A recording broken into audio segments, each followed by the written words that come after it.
সকাল 8টা বাজে মিরপুরে যেন তারার মেলা বসেছে। একেবারে মুস্তাফিজুর রহমান, মুশফিকুর রহিম, নাজমুল শান্ত, সৌম্য সরকার, পারভেজ ইমন, শরীফুল ইসলাম, শামীম পাটোয়ারি থেকে শুরু করে সবাই আছেন।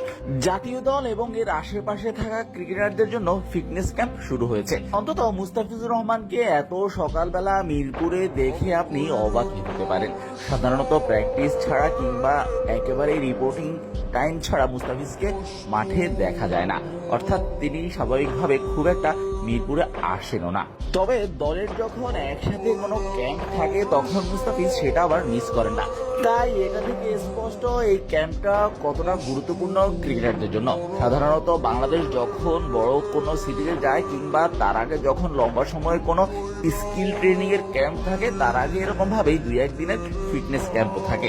এছাড়াও বিসিবি যে নিয়ম করেছে, অর্থাৎ যারা জাতীয় দলের বাইরে আছে তাদের জন্য ঘরোয়া ক্রিকেটে খেলতে হলেও নির্দিষ্ট টেস্ট